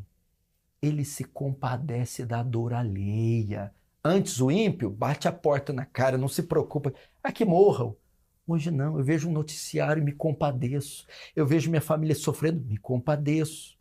O outro, ele é manso. O que é manso? A natureza dele agora é domada. Não quer dizer temperamento. Ah, o calminho vai para o céu, o expansivo não vai. Não. O manso é assim, minhas pulsões, minha ganância, minha avareza, minha sexualidade agora é dominada. Eu tenho meus apetites dominados.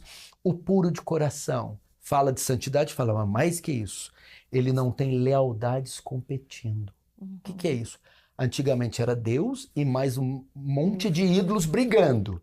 Agora o espaço que era destinado a Deus é só dele e de mais ninguém. Ele está no topo agora. Então, isso são as bem-aventuranças. Os que choram, é só aquele choro de novela? Não, senão tem um monte de gente que chora. É o choro quando eu vejo o meu pecado. O crente agora é sensível ao seu pecado. Ele é justo, ele anda em retidão. Mas quando ele cai, ele não é indiferente. Ele se entristece. Por que eu fiz aquilo? Por que eu falei aquilo? Antes não, ele pecava e ia dormir. Agora ele é sensível. E não só chora pelo dele, mas chora pelo pecado do mundo. Quando ele vê esse horror na televisão de iniquidade, ele chora. E assim por diante. Os pacificadores, que é isso? É aquele que reconcilia partes. O pacificador é assim, onde tem uma contenda, ele chega, ela acaba.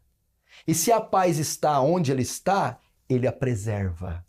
Esse é o pacificador. Então, aí são as marcas de um verdadeiro crente que eu escrevi. Isso. Essas marcas, pastor, você acha que elas vão sendo construídas ao longo de uma caminhada? Muito bom. Ou quando a gente já se converte, a gente já tem o poder para vivenciar todas elas? Sim, é muito pertinente a pergunta. Assim como dons, talentos, essas marcas o Senhor nos dá no momento da conversão. Entretanto, elas vão com o tempo ser desenvolvidas. Elas vêm ainda como sementes que vão germinar e elas vão crescer, amadurecer com a prática da vida cristã, a leitura, a oração, as tribulações, os vales, os erros, os acertos. Nem sempre eu consegui ser manso. Nem sempre eu fui misericordioso. Às vezes meu coração no início se endureceu para a dor alheia. Nem sempre eu fui sensível ao meu pecado. Mas à medida que nós vamos crescendo a estatura de Cristo, lendo as Escrituras, vamos crescendo em comunhão com o Espírito Santo, ele vai amadurecendo, ele vai germinando, ele vai fazendo essas bem-aventuranças, essas marcas crescerem. Por isso, aquele irmão que às vezes começou agora na fé, ou mesmo aquele que já está há um tempo e diz, pastor, eu não consigo ser assim, eu tropeço, eu me entristeço, eu caio e levanto. Querido, só o fato de você se entristecer, isso já é um exemplo que você está no caminho certo. Porque o não cristão, ele não se importa com a sua performance, os seus erros, ele é indiferente. O fato de errar te entristecer é uma grande evidência que você está no caminho. Sim. Para quem deseja buscar mais pelo Espírito Santo, por onde começar? Bom, pode primeiro comprar esse segundo livro Aqui, meu. ó. Como passar o dia. Pronto. Porque atrás, olha o que eu ensino para você ter ideia. Olha aqui, orar pela manhã, ler a Bíblia antes de sair de casa, cultivar o espírito de oração, Sim. a prática das boas obras, ler sistematicamente a Bíblia, a oração secreta e a prática da meditação. Isso. Já está aqui o passo a passo. Esse é um dos caminhos. Cheio do Espírito Santo, duas coisas simples. Aliás, Karina, eu acredito que nós não devemos ficar criando receitas mágicas. Sim. É o básico, é o arroz com feijão. Só que nem todo mundo faz e nem todo mundo é regular em fazer. Ser cheio do Espírito Santo, ter uma vida dominada pelo Espírito. Primeiro, mergulhe na palavra. Gente, esse livro não é qualquer livro. Não foi Shakespeare, não foi Machado de Assis que escreveu. Foi Deus. Jesus disse, as minhas palavras são espírito e vida. A Bíblia queima, a Bíblia arde, a Bíblia santifica, a Bíblia consola, a Bíblia dirige. Então mergulhe na palavra de Gênesis e Apocalipse. Quantas vezes? Até Jesus voltar. Nunca se canse de ler a Bíblia. Segundo, marque uma audiência com Cristo todos os dias em oração. Eu não sei o que as pessoas pensam da oração. A oração é só o momento de pedir. Deus me dá, me dá, me dá. Não é. Leia Cantares, é passear com o noivo, é fazer uma caminhada com ele. Então, assim, entre em uma audiência e ore. Tá, apresente suas necessidades, confesse seus pecados, agradeça, mas depois louve, adore, fale com ele. Melhor, como Enoque, ande com ele. Mas pastor, como eu ande como se andasse com um amigo? Tá viajando sozinho? Conversa com ele. Tá indo no mercado? Ai, Senhor, eu queria... Fale com ele. Eu me lembro de David Wilkerson. Recomendo também quem não leu A Cruz e o Punhal. A igreja dele era perto do Central Park, em Nova York. Ele pregando, começando um sermão, ele diz assim, então, hoje pela manhã, enquanto eu andava com Deus, o quê? Falou com uma espontaneidade, com uma facilidade. Essa manhã eu estava andando com Deus. Ele fazia muitas caminhadas no Central Park. Estava querendo dizer que andava com Deus, conversava com Deus. Então, mergulhe na palavra, mergulhe na oração. Pastor, olhando agora para tudo que você já vivenciou, né, até hoje, desde a sua conversão, de tudo aquilo que o Senhor te proporcionou, o que seria a sua maior oração de gratidão pelo que o Senhor, se tivesse que escolher um motivo para ser grato? Eu vou te dizer aqui, Karina, de uns 5, 8 anos para cá, algo que tem me fascinado é isso. Eu vou citar alguns atributos, você vai entender. Quando eu mais estudo Deus, eu começo a ver que nós não temos noção da grandeza, majestade e glória de Deus. Quando eu olho, vamos pegar esse atributo, a sua infinitude. Deus não tem começo e nem fim. A sua eternidade.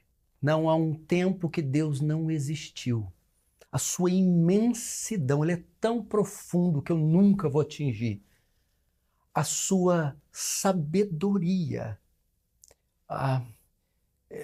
por exemplo, o que eu poderia citar aqui? A sua sabedoria. Só o código genético de uma ameba, você preenche 1000 vezes a enciclopédia britânica, dá mais ou menos 4 bilhões de palavras. Só a sabedoria de Deus para fazer isso. A sua grandeza, por exemplo, ele fala que coloca os mares na concha da sua mão. Eu fui fazer a conta. Existem, você conhece, 1 milhão, né? Quantos litros de água tem em todos os mares? 1 milhão, 1 bilhão, 1 trilhão, 4 trilhão, quintilhão, sextilhão, 1 septilhão de litros. Ele coloca na concha da mão. Quando eu estava preparando essa pregação, ó Espírito Santo, no meu escritório, a porta do banheiro estava aberta e a torneira estava pingando. Aí eu coloquei a minha mão debaixo da torneira para ver quantas gotas d'água cabem. 1, 2, 3, 37. Para Deus, o Oceano Atlântico e Índico Pacífico, 1 septilhão de litros, são como 37 gotas. Olha a grandeza. Sua justiça, onipotência, onisciência, onipresença, a santidade de Deus. Os anjos, os querubins, os serafins, para ficarem lá no trono, têm que cobrir o rosto, porque eles não podem, eles não suportam olhar para a glória de Deus e continuarem vivos. Então, com 2 asas voam, com 2 cobrem os pés e com 2 cobrem os ossos. A única forma de estarem vivos ali, tamanha é aquela glória, é cobrir o rosto. Tá. E nós vamos conseguir ver sem cobrir o rosto? Nós vamos conseguir ver através de Jesus. Jesus é que é o filtro para ver a glória do Pai. Meu filho perguntou isso para mim ontem. Sim. Mãe, mas como ele é? Mas quando eu chegar lá, eu vou conseguir ver? Daí eu vou tirar? Esse mistério vai acabar? Vamos ver numa proporção suportável. Uhum. Tá, e vendo tudo isso, toda essa glória, o que mais me impressiona? A bondade. Deus, o Senhor é tudo isso, tem tudo isso, não precisa de nada nem ninguém. E escolheu ser bom com essas criaturas. Escolheu ser bom, ser paciente com as minhas incoerências, ser benigno com as minhas insensatezes. Isso me fascina. O Senhor não precisava. O Senhor se compadece desse pontinho pálido no universo que sou eu, nessa casinha, nesse cubículo. O Senhor se importa com o meu prato de comida. O Senhor se importa com a minha conta bancária, com o funcionamento do meu coração, dos meus rins. Um Deus dessa imensidão, dessa majestade, dessa glória. Eu fiz um pedido tão bobo, tão tolo, e o Senhor atendeu. Com esse cuidado, com esse carinho, Isso me fascina, isso e me põe nos pés dele. Porque assim, ó, o rei da Inglaterra não está importando com você nem comigo. Ele está com a coroa real. Ele é uma majestade, ele é de uma dignidade, de uma grandeza que nós somos nada. Esse Deus que excede o trono da Inglaterra, cujo trono excede o da Inglaterra, em muito, se preocupa com a minha dispensa. Com o meu bebezinho agora, que a minha mulher está de 3 meses agora, gracinha. Ele se preocupa. Então, isso tem deixado eu de queixo caído, fascinado com a bondade de Deus, sendo quem Ele é. Olha, e diante de tanto conhecimento, assim, e eu nessa sede de conhecer mais e mais e mais, será que vai dar tempo de eu conhecer tanto? O tanto que eu gostaria? Porque eu vejo, assim, tipo você, outros pastores que eu já entrevistei com tanto conhecimento, e eu falo, Senhor, será que eu vou conhecer tanto até a volta de Jesus? Ou mesmo se eu não der tempo de eu conhecer tudo que eu gostaria, quando eu chegar lá, eu vou ter esse pleno conhecimento? Olha, como vai ser isso? Você vai ter... Hoje a gente tem que correr Sim, muito aqui. Tem que correr. Eu tô correndo, mas nossa, eu queria ter mais. Querida, ele fala... buscar-me-eis e me achareis quando buscardes todo o seu coração. Tá, ele põe a condição. Mas não vamos tirar a condição. Ele fala, me achareis. Eu posso ser achado. Quando você vê aquele texto, bater, abrir, se usar, pedir, deve usar, buscar e acharei, vamos trazê-lo para a presença de Deus. Bate. Bate até minha presença. Pede por minha presença. Busca. Quem bate, ser-lhe aberto. Quem pede, ser-lhe dado. Quem busca, encontrará. Nós vamos encontrar. Oséias diz, Eu que tenho que lembrar desses textos, Oséias 6. Conheçamos e prossigamos em conhecer o Senhor. Tem outro de Jeremias lindo, olha só. Não se glorie o sábio na sua sabedoria, nem se glorie o forte na sua força. Não se glorie o rico na sua riqueza. Mas aquele que se gloriar, glorie nisso, em me conhecer. E Oséias diz, conheçamos e prossigamos em conhecer o Senhor. Karina, eu até gravei também no meu dia a dia com Deus, recentemente. Eu disse assim, a fé, ela tem várias vertentes, né? Tem a salvação, tem a cura de doenças, tem o consolo, isso, aquilo. Ela oferece uma série de coisas. Mas o que é que Deus poderia nos oferecer de melhor, senão Ele próprio? E eu tenho dito, crentes, o que vocês estão fazendo? É só cura, milagre, prosperidade, carro. Tudo isso o Senhor pode fazer. Mas não foi por isso que o véu se rasgou. Quando Deus cria o homem no Éden, qual é a principal razão de criar? Ele cria a vaca, a onça, o mar, o peixe, o passarinho, mas não criou em imagem e semelhança. O homem cria de imagem e semelhança. O que é isso? Deus é pessoa, tem vontade, razão e sentimentos. Cria seres pessoais, pessoas. O que quer dizer pessoa? Ser relacionável. Deus criou seres de sua imagem e semelhança para ter comunhão com eles. Do que tinha de mais belo no jardim, o melhor era a viração do dia, onde Deus vinha ter com o homem. Agora não é a fruta, não é o animal, não é... Sou eu. E caminhava horas e desfrutava. Imagina o conhecimento que não era transferido, os diálogos, o amor. Vem o pecado e separa, corta isso e bane o homem. Vem Jesus e desce para redimir, salvar, tudo. Mas a principal coisa aqui na terra, o véu que nos separava, o Santíssimo do Santo, que só o sacerdote entrava, todo Israel não pode. Rasgou de alto a baixo. E agora ele está dizendo, filhos, o Santo dos Santos está aberto. Venham. Não fica aí só milagre, cura. Não, sou eu. Comam de mim, se alimentem de mim, se encham de mim. Isso é o mais valioso. Eu percebo muito uma terceirização, né, da fé. As pessoas querendo que o outro cure, o outro faça o milagre, o outro faça a oração, e deixando de se apoderar dessas promessas e desse poder que está, né, ali ao alcance dela, simplesmente porque acha que o outro está mais santo e nunca deixando, e nunca buscando tendo a sua experiência pessoal. Meu Deus. Porque, olha só, o véu está aberto para quem? Só para o pastor Paulo? Só para a Karina? Não. Só para os sacerdotes? Até uma criança pode entrar no Santo do Santo. Imagine que coisa, a gente não para pensar nisso. Quando eu posso entrar? A qualquer hora. Em que lugar? Qualquer lugar. Quanto tempo? O tempo que você quiser. O que eu tenho que pagar? Nada. Que mediação precisa? Nenhuma.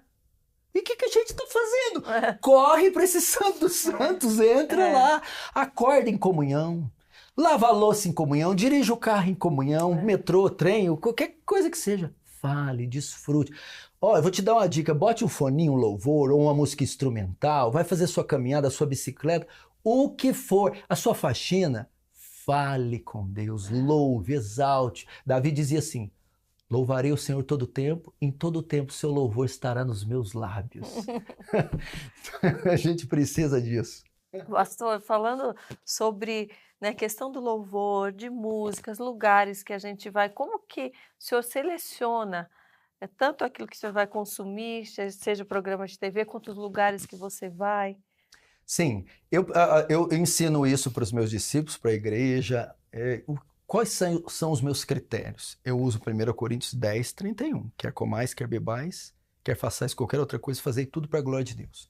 Então, tudo que eu vou assistir, um filme, um livro, uma música, um ambiente, a minha pergunta sempre é, isso vai glorificar a Deus? Isso vai trazer glória para Ele ou isso vai desonrá-lo?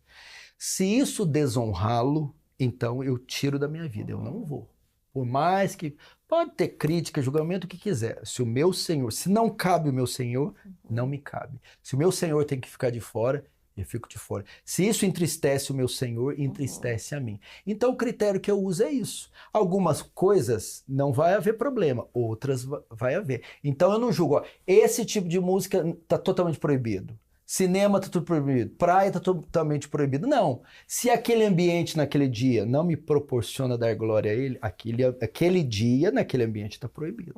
Se em outro dia, em outro contexto, sim. Então isso aqui, ó, se é um filme coerente que vai me ajudar a crescer em conhecimentos gerais, se tem um enredo bom, uma parte cultural interessante, ótimo. Se é depravado, vulgar, imoral, não. Aqui não cabe meu Senhor. A mesma coisa com música, a mesma coisa com tudo. Então é um critério muito bom para se adotar, para se fazer qualquer coisa.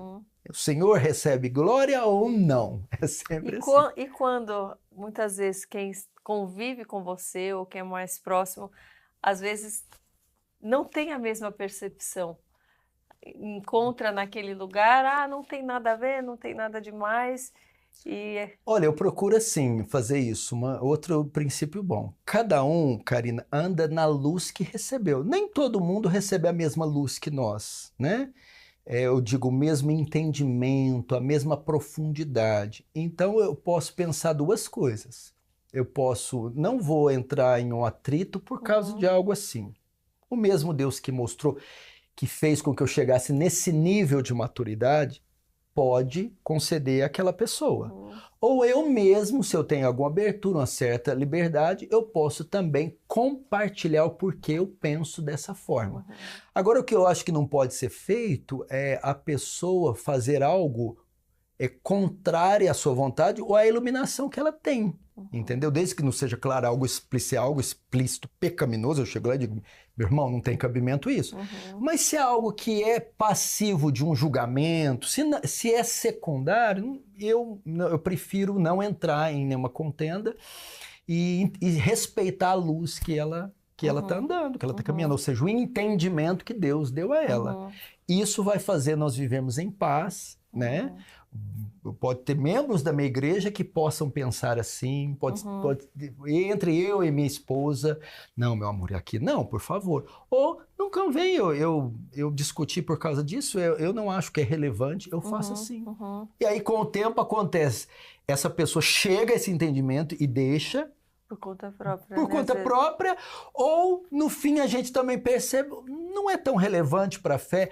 Eu entendo assim, dependendo da posição que Deus te usa, você tem certas privações. Se você é uma atleta de voleibol da sua escola, você tem um tipo de dieta, de treinamento e um tipo de restrição. Se você é uma atleta olímpica, você não vai dormir a hora que você quer, não vai para as festas que você quer e nem vai comer o que você quer. Por quê? Você vai ter que jogar em alta performance, você vai defender uma nação.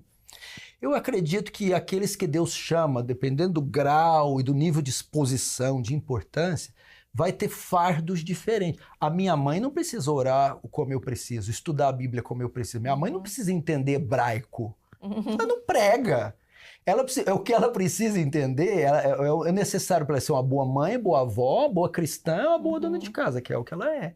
Amém. Agora, se eu dizer, mãe, você precisa fazer teologia e tal, você não precisa. Mãe, que bobagem, a senhora... Não. Ela está dentro da luz dela e está feliz, então tá ótimo.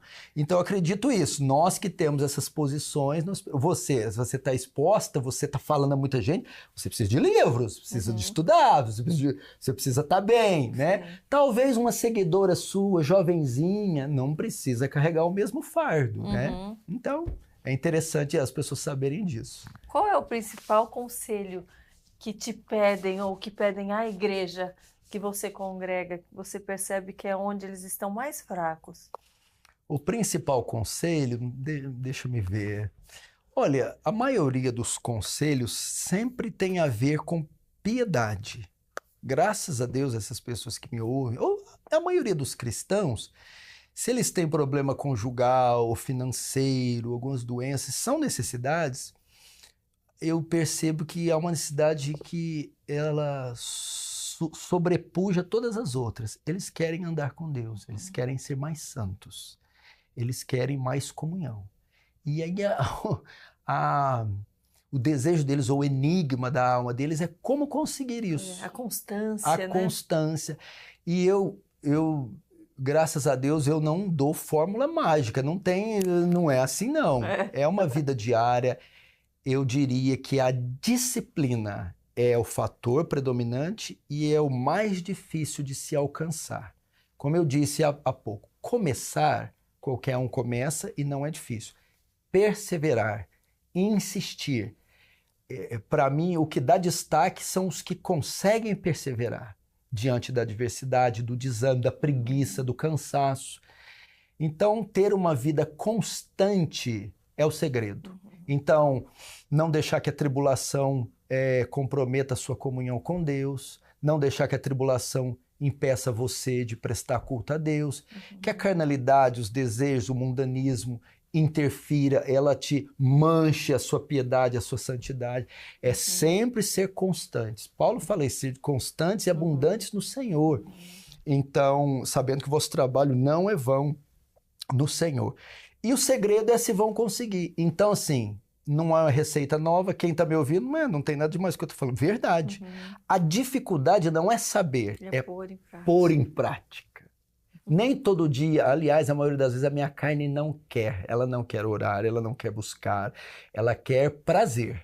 E eu tenho que fazer como Paulo. Paulo usa um termo interessante, falei, esmurro a minha carne. Parece que Paulo pega e chacoalha, olha, você fica quieta aí. E é assim que eu tenho que fazer.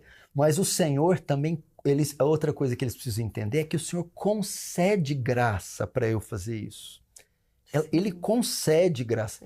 E eu acredito que os crentes falem em buscar a porção de graça diária que cada um de nós temos.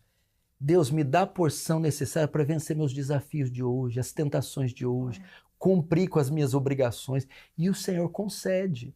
Então, se pedimos essa graça associada à disciplina, não baixar a guarda, vamos conseguir.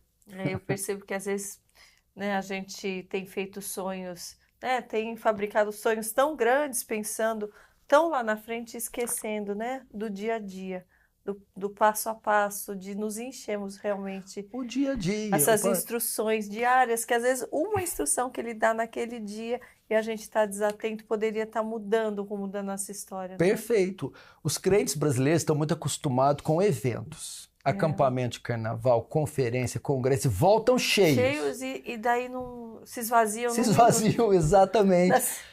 Porque eu digo, é o arroz com feijão diário que faz a diferença.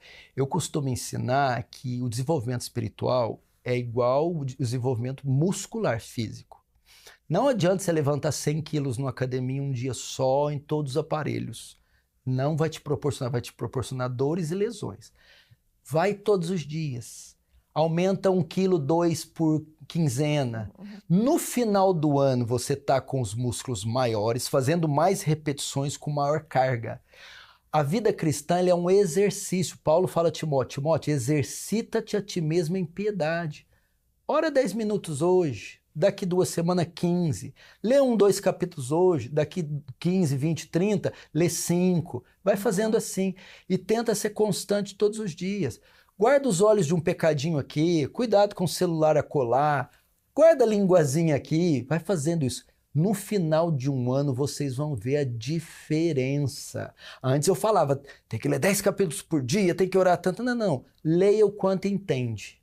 Pastor, eu consegui entender, absorver bem 1,5 capítulo. Tá ótimo. Eu tentei orar 40 minutos, mas olha, 30 foi pensando na pizza. Hora 10 com intensidade, né? E olhando o celular, 10 bem oradinho, com intensidade, derramou suas lágrimas, tá ótimo. E assim você vai se exercitando. Aliás, o senhor estava falando também em outro momento sobre o tempo de oração, né? Que muitas pessoas têm essa dificuldade. O porquê? Porque fica acostumado com a repetição, a orar sempre aquele jeitinho, e daí tem dificuldade em improvisar, em perceber que é uma conversa, né? É uma conversa. Mas assim, é o hábito. Vamos entender que a oração, imagine você fazer uma apresentação pública, ou você fazer uma prova oral. As primeiras vezes você vai tropeçar, você vai gaguejar, você vai dar branco, vai ficar, né?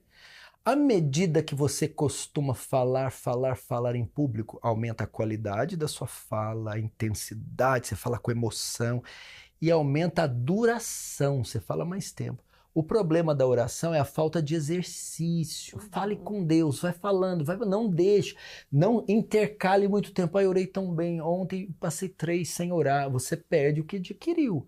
Essa é uma dica que eu dou. O exercício diário aumenta a intensidade, extensão e profundidade. Sua oração sempre ela é verbal? Em voz ela alta, fala você voz está alta dizendo? ou não? A maioria é. Eu gosto de me expressar, então eu gosto de falar. Quando não tem oportunidade, aí eu oro em pensamento, oro baixinho, né, tal. Mas quando estou só, eu gosto de extravasar. Depende como... O Espírito Santo, eu posso falar isso também, o Espírito Santo, antes de orar, eu oro pela minha oração. Senhor, me ajuda a orar porque eu não sei. Espírito Santo me inspira, coloca as palavras na minha boca, me enche. E às vezes o Espírito Santo conduz uma oraçãozinha quebrantada, uma oraçãozinha de arrependimento, de quebrantamento. Às vezes o Espírito Santo me conduz uma oração ousada, fervorosa. Peço almas, peço poder, peço unção. Às vezes o Espírito Santo coloca almas, pecadores, nações e ora. Então, uma dica muito boa, deixe o Espírito Santo conduzir a sua oração. Peça para ele, deixe fluir, fique à vontade com o Espírito Santo. Então, esse é um ponto muito bom, uma dica muito boa. A outra coisa é leia as orações da Bíblia. Elas vão te ensinar a orar. Vou dar uma dica boa. Esdras capítulo 9, Neemias capítulo 9, Daniel capítulo 9, João 17 e 1 Reis capítulo 4. 1 Reis capítulo 4, Salomão orando. Esdras 9, Esdras, Neemias 9, Neemias, Daniel 9, Daniel e João 17, Jesus. Eu li muito, porque ali não são eles escrevendo, eles estão orando e foi registrada a oração. Então a oração está repleta, tem confissão, tem adoração, tem petição, tem arrependimento, tem... E quando você se satura dessas orações, no momento que você está orando, você vai se lembrar. Isso dá conteúdo para a oração, faz uma oração bíblica. Você se quebranta, Senhor, assim como orou Daniel e pediu pela nação, eu peço pelo Brasil. Senhor, como Jesus teve amor para aquelas almas e orou, me dá esse mesmo amor. Então, assim, é maravilhoso. Então, essa é uma dica boa. E isso, o exercício, o Espírito Santo e ler as orações vai ajudar em muitas suas orações. Como cristão, o que você gostaria de pedir nesse momento? Seja para você, seja para o mundo. O que eu gostaria de pedir, para quem está me ouvindo, principalmente, queridos irmãos, o nosso mundo está doente. Ele tem uma doença terminal que se chama pecado. E diferente do câncer, de qualquer outras doenças, que tem o poder apenas de matar o corpo, tirar a vida terrena, esse câncer, o pecado, tem o poder de matar eternamente. Quem está contaminado com essa doença? Todos os homens. Romanos 3:23, todos pecaram e afastados, distantes da glória de Deus estão. E quais as consequências de herdar essa doença, essa infecção? Romanos 6:23, o salário do pecado é a morte. Que morte é essa? A morte eterna, a condenação ao lago que arde como fogo e enxofre, a segunda morte. Esse é o estado do homem, do rico, do pobre, do africano, do asiático, do loiro, do moreno, todos, toda a face da terra. Mas nós possuímos a vacina, o antídoto, a cura. Deus entregou aquilo que ele não entregou nem para os anjos, os arcanjos, os querubins, os chefes de estado. Ele entregou para nós. É a preciosa mensagem do Evangelho. É o único remédio que pode reverter o estado terminal dos homens. E o meu pedido é: conceda essa vacina aos homens. Como, pastor? Pregando. Pela internet, pelo WhatsApp, áudio, palavra escrita, link de pregação, doe uma Bíblia, livros, folhetos, na sala de aula, num caixote, em público, para empregada, para quem for. prega o evangelho. Como? Que o homem pecou, que ele está debaixo de condenação, mas que Deus, no seu amor, enviou o seu Filho para substituí-lo na cruz, levar sobre ele o seu pecado, pagar por aquele pecado e ressuscitar no terceiro dia. Agora pede que vocês se arrependam e creiam, e se arrependendo e crendo, vocês são curados do mal imediatamente. Então, o meu desejo é que todos nós, os cristãos, paremos de nos envolver com tretas, discussões, tantas coisas, e venhamos oferecer o remédio a esse mundo doente, que é o Evangelho. Amém, amém. Pastor, uma última mensagem para os jovens.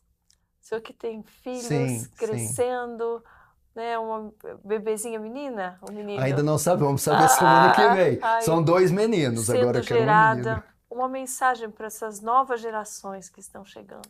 Queridos jovens, adolescentes, jovens adultos, você sabe que esse mundo está disputando vocês. Existe uma agenda que ela está sendo obedecida pela sociedade, pelos poderes, e essa agenda inclui vocês. Eles querem capturar suas mentes, seus corações, querem afastar vocês de Deus e levarem vocês para uma vida alternativa, bem distante da verdade. O mundo, jovens, vai oferecer o que tem de melhor para a carne de vocês. Entretenimento, lazer, prazer, fama, sucesso, tudo o que você pode imaginar. Mas é uma propaganda falsa. Vai te oferecer aquilo que eles não têm poder de dar. Você vai ver a aparência e até o sabor vai parecer belo e gostoso. Mas quando descer para o seu estômago, você verá que é amargo e que ali tem veneno. E o caminho é de morte e de perdição. Não compensa seguir esse caminho. O Senhor nos oferece uma outra alternativa. Ele estende a mão e convida você, igual está escrito na primeira carta de João. Jovens, eu vos escrevi porque sois fortes, e maior que está em vós, que é aquele que está no mundo.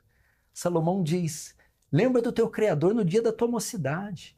Pega o seu vigor, seus músculos, sua energia, sua inteligência, seus dons e sirva ao Senhor. Você não vai se arrepender. Se recrute no exército de Cristo. Ah, pastor, mas o prazer e a recompensa?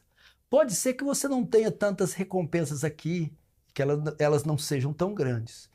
Mas existe um momento e um lugar que as recompensas excederão todas que esse mundo oferece, em número e em grau. Serão recompensas tão grandes que o apóstolo Paulo não conseguiu descrevê-las e nem tampouco eu posso. E você receberá das mãos do próprio Cristo, Senhor e Salvador. Então bata continência para o capitão da sua salvação, Jesus. Pergunte a ele quais são as suas ordens, se recrute nesse exército e o sirva. Então, quando ele vier, ele te levará com ele. Em nome de Jesus. Em nome de Jesus. Amém.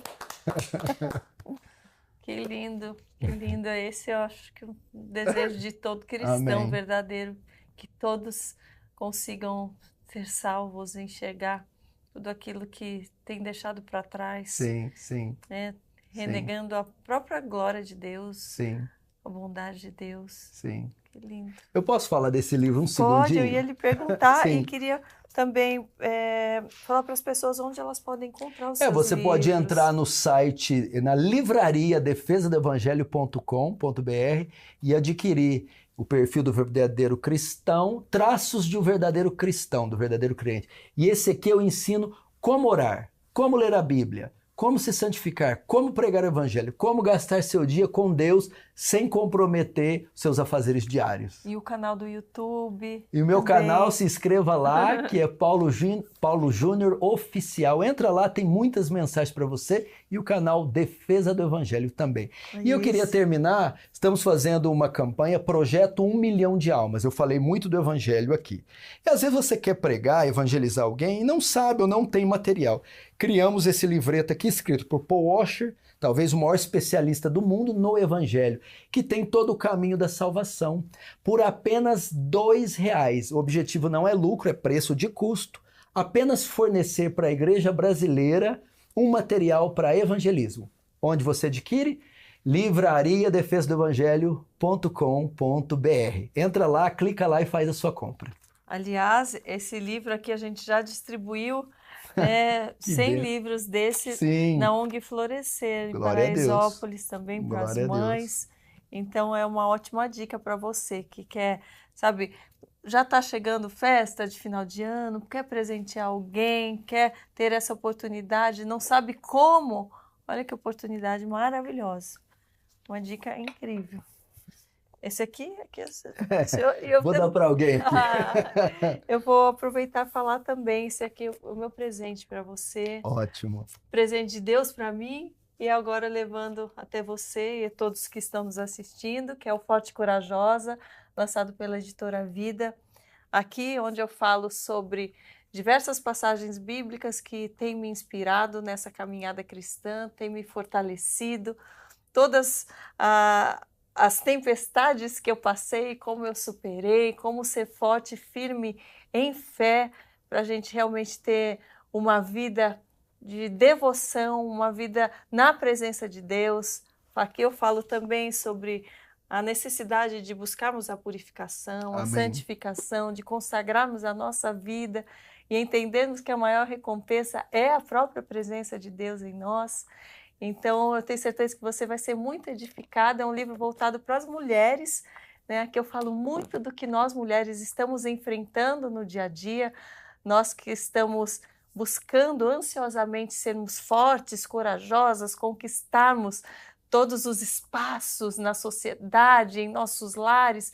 E muitas vezes estamos direcionando a força e a coragem para um lugar que não vai trazer a verdadeira completude, a verdadeira felicidade. Estamos colocando a força e a coragem naquilo que é superficial, naquilo que não está na vontade de Deus. Então, que você seja convidada a conhecer o seu propósito, a conhecer o caminho de Jesus, que vai te levar até Deus, e você vai ter uma vida realmente mais feliz, mais em paz, mais transformada de fato, com contentamento e força para vencer toda e qualquer batalha, porque com Ele nós somos realmente mais do que vencedores nessa terra. Jamais deixe de crer, jamais duvide do poder onipotente do nosso Deus. Jamais duvide que Ele é capaz de transformar toda e qualquer coisa na sua vida, pensamentos, emoções, hábitos, situações,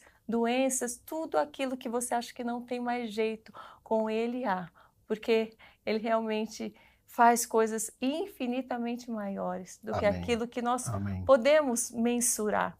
Então, que você, por mais que você esteja nesse momento se sentindo fraca, incapaz, por mais que o seu coração esteja quebrado e não quebrantado, que você coloque essas lágrimas nas mãos do Senhor, que são capazes de enxugar cada uma delas e te proporcionar alívio, te proporcionar um refrigério para você lidar com o mundo, com as diversas situações que vão surgir.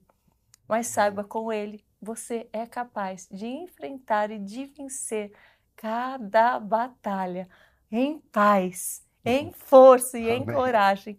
Que assim seja o seu dia, a sua vida, que cada vez você se aprofunde mais na vontade, no conhecimento da palavra de Deus, que é tão lindo. Quanto mais a gente se aproxima, mais a gente deseja.